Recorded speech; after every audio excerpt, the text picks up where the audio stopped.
Welcome back, everyone, to Megaman X2. In the last episode, we dispatched another 2 Mavericks, as well as 2 out of the 3 X-Hunters.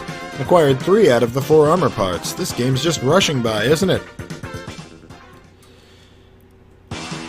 Well, with another one of our challengers dispatched, the last one rounds out over here at Crystal Snail. Interestingly enough, that's exactly who I had planned on attacking next. To round out this interesting second armor set.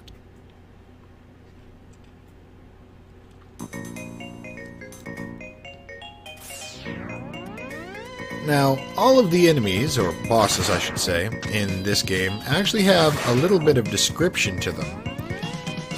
Except this one in particular.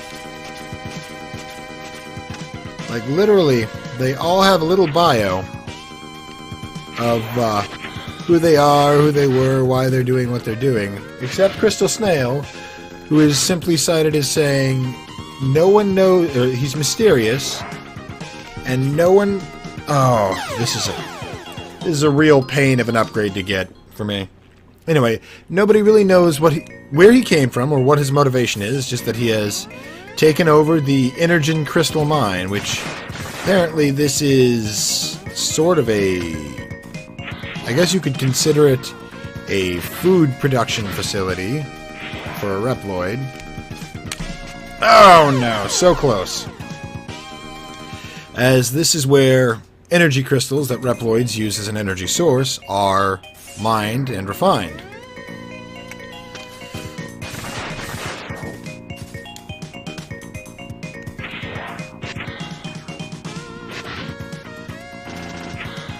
Unfortunately, I cannot charge up my X-Buster. Whoo! There we go. Cannot charge my X-Buster while I'm in there, so I couldn't use a charged special weapon to increase my aerial distance there. Nor can I use an air dash after dashing on the ground, even if that dash is performed by the Rabbit Ride armor.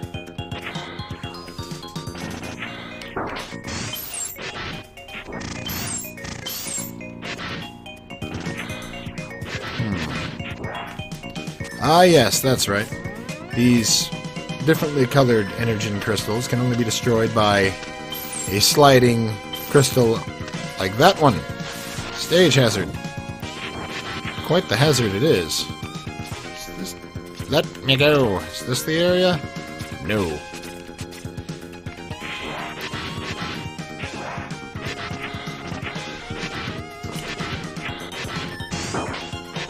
Now I believe right up here is the X-Hunter arena.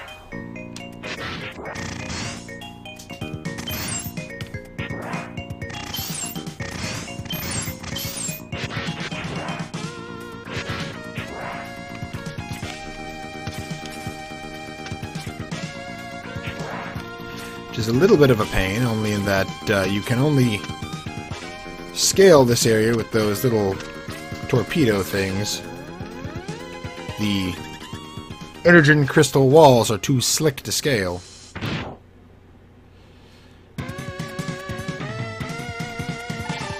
Welcome, X. Your destruction is at hand. Had to say it as quickly as he does. The samurai-themed Agile.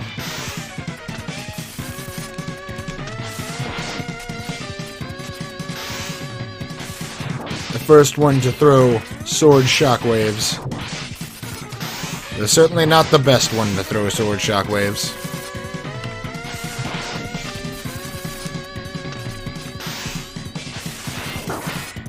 He is also capable of deflecting our shots, similarly to Sigma.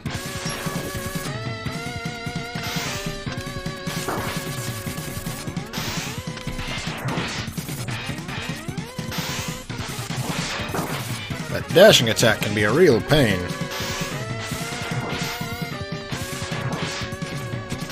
Especially if he spams it.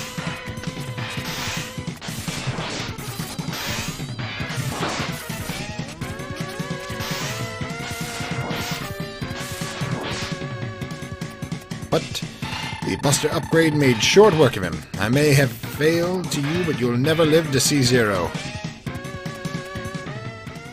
honorable of them, at least, to give up the 0 parts. Though I suppose it was a distraction that they had to provide. Oh, I don't remember that. Oh, Jesus! Yeah, those spikes will kill me.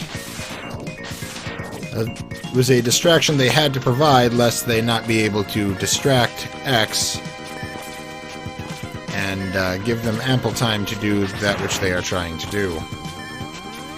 The nondescript thing that they are trying to do.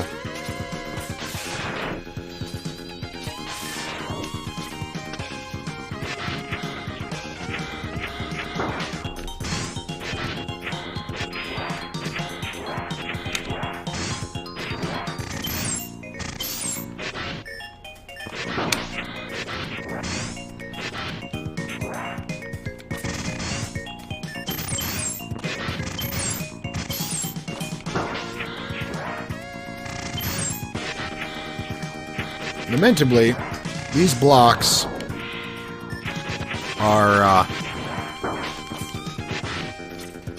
quite forcibly destroyed in groups of 2. Now, I just killed you. Stay dead, you. He's not gonna, is he? The hell with it.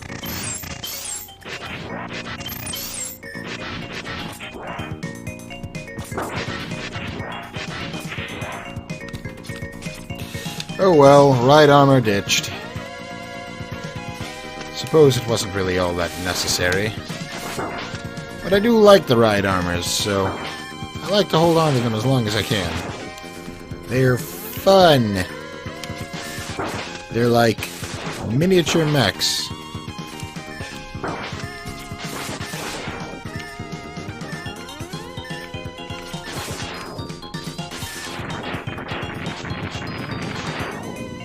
Dispatch that strange fellow there.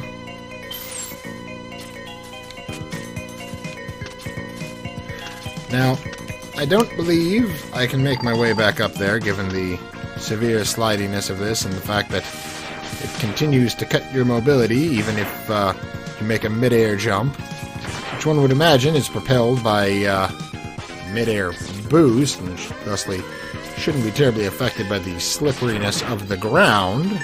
But I digress. We have made our way to the final light capsule. Or have we? Spoilers for the next episodes. Well, probably not the next episode, probably the episode after that. This one of, after your initial playthrough, or your initial few playthroughs, the least useful head upgrades. The radar that it provides.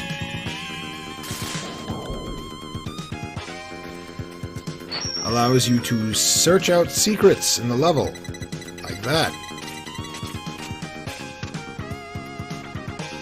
Neat. Unfortunately, it has to be equipped to be used. And you can't change to another weapon while the cursor is still on the screen. So while it looks snazzy, it is lamentably not that useful if you remember the game that well. Now, if you'll remember the Silk Shot teaser I made in a previous game, or the previous video rather, this is one of those areas, which you can tell because it's just kind of a sectioned off area that doesn't seem to have any use, but Silk Shot just doesn't work in it. However, if you charge it up,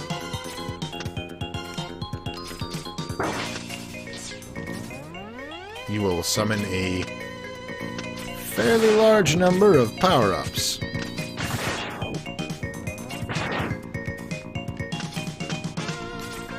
Oh, I don't like this.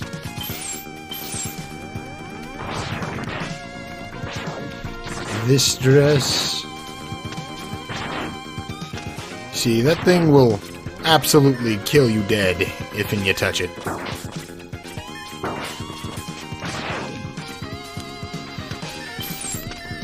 It doesn't even have to crush you. Just coming in contact with it kills you.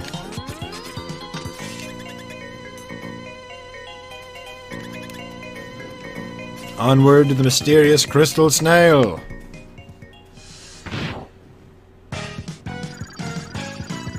Whose weakness I absolutely do not remember. I don't remember most of the weakness chain of this game, just that the second shot of the upgraded Buster, rather, is very, very powerful.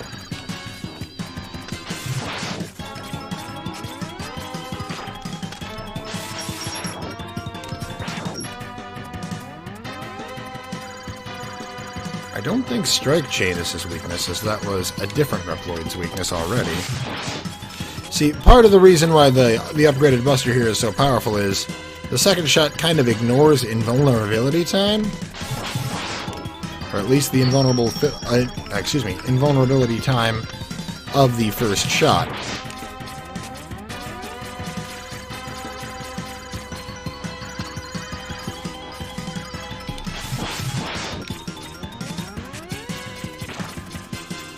Come and get me, buddy.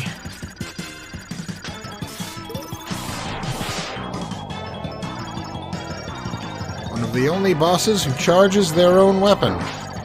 To great effect, I might add.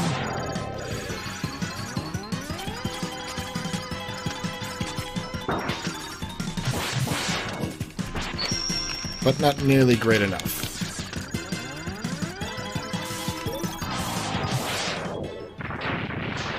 As while you may slow time, or my perception thereof, certainly don't weaken my Buster shots.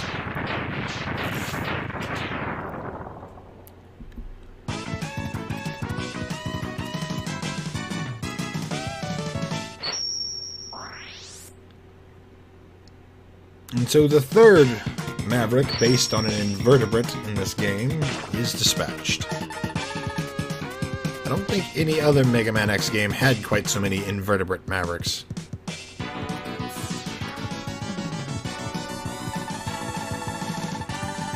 I can try to reactivate Zero to help, but I need more time before you can reinstall his control chip. Try to slow them down. Good luck. And as such, we get the good ending. Yes, this game has two different endings. Very mild differences in between. Alright, well, with Crystal Snail out of the way, let us move on to Bubble Crab. Yet another invertebrate.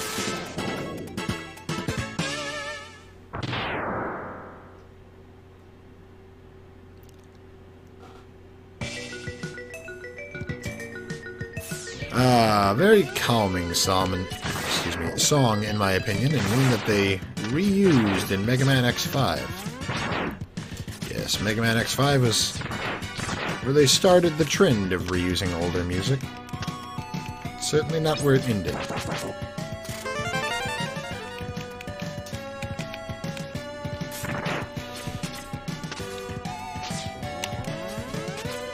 Now, there is an interesting little quirk to the foot upgrade in Mega Man X2, and that is this.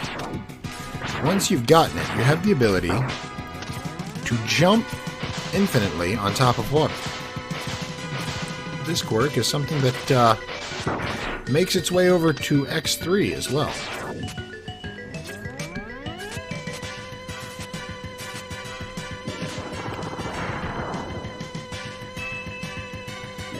Hello.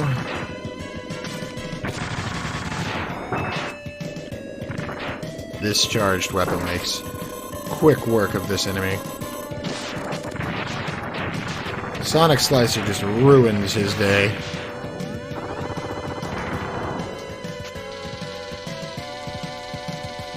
How was it we got in here? Ah, yes.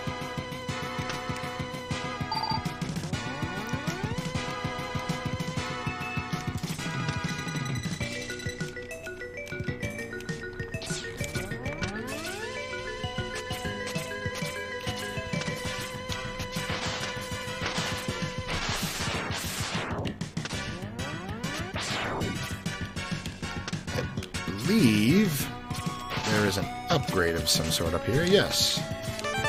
The heart tank. I believe that makes 3 at this point.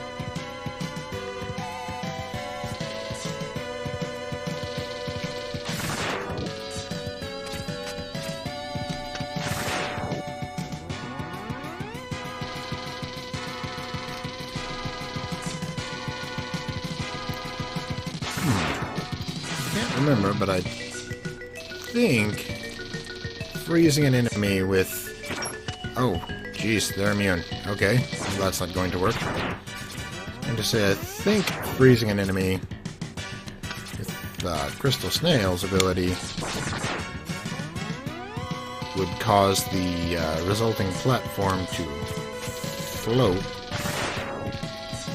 I guess I'm not going to be able to find that out. Oh, no, no, no, no, no, no, no, no.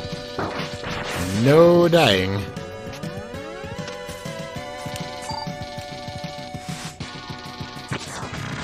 Really? There's nothing here? Just... I swear this was another one of those abilities. Or, abilities. Another one of those rooms.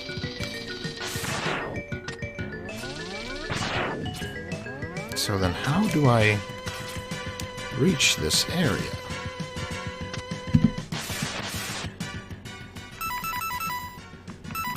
I don't remember.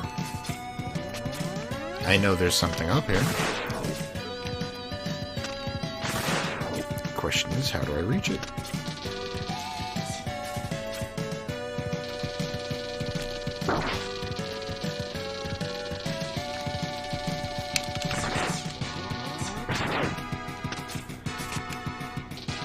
Good heavens, these jellyfish are annoying. Oh, well, I'll come back to that another time.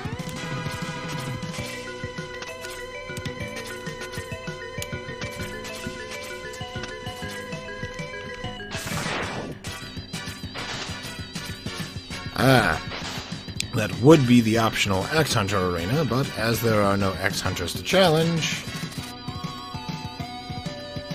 we cannot proceed.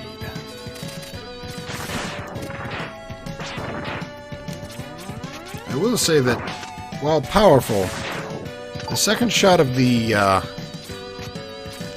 upgraded Buster is a little cumbersome, in that you are locked in place for longer after attempting to fire it.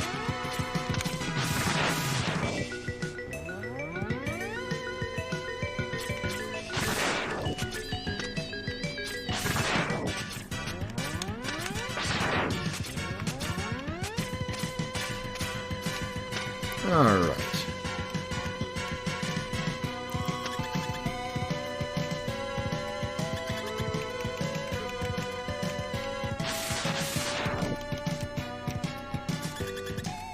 Let us give Bubble Crab the what for.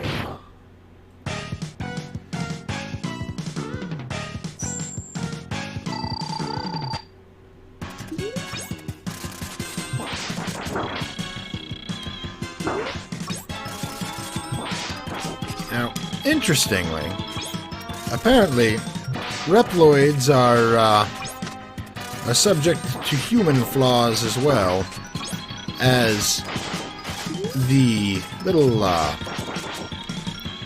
bio bit for Bubble Crab says that he is motivated only by avarice, and so the entire reason he had joined Sigma's rebellion was in an attempt to gain wealth. So I suppose that Dr. Kane was definitely successful in at least making them much more close to human than old-style robot masters were.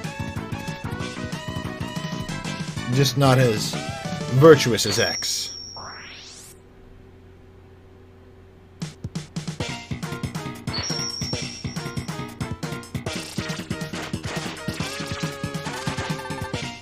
You got Bubble Splash.